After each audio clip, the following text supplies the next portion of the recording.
Hello there and welcome to another refreshing video with me, the Refined Girl. And this conversation is for all my ladies, so grab a chair, sit down and let's talk. At some point in our lives, every one of us had insecurities. And maybe I'm not statistically correct, but I feel like over 70% of almost all ladies have had insecurity struggles. And in today's conversation, I just want to delve into why insecurities exist and how we can overcome them. So stay with me. Number one, unrealistic standards. Let's be honest, girls. Most of us carry a standard in our minds. And usually this standard is from the picture perfect models we see online. And subconsciously, our mind starts to register this as the norm. So we find ourselves criticizing ourselves because we don't meet up with those registered images in our minds. Number two, constant comparison. I went to an all-girls school, so this one was literally everywhere. Different girls, different bodies, different developmental stages.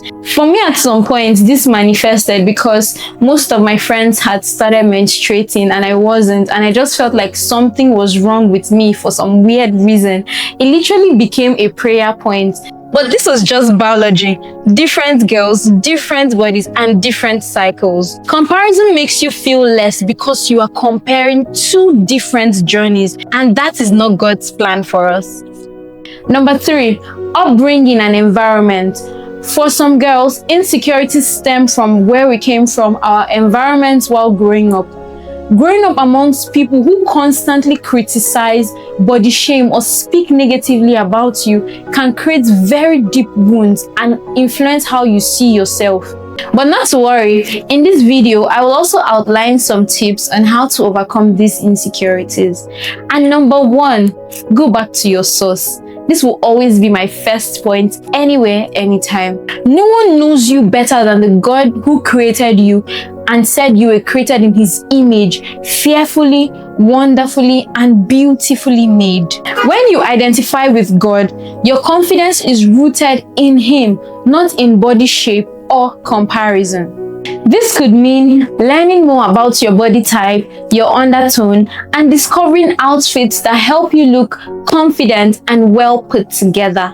Remember, refinement is not just about copying others, but standing out in who you are. Number three, use affirmations. They may sound cliche, but they're actually very powerful. What you say to yourself repeatedly over time starts to register in your mind, and subconsciously you manifest them.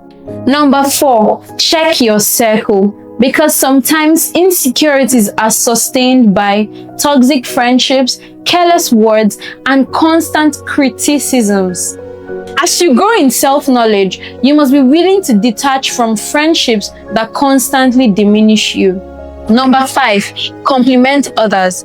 A very practical way to overcome insecurities is complimenting others. And you notice that when you compliment others genuinely from your heart, it frees you from comparison and competition. This one is not one of those points, but I think it's important that I say this, that we need to practice kindness girl to girl.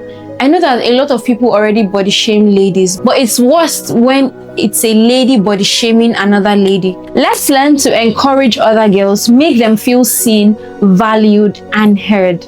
Thank you so much for spending time with me today. I'm so sure that you've learned something that you're definitely going to apply to your life, and you will see the results. If you found this helpful, please do well to like, share to your other friends, encourage them, and I'll see you in my next video.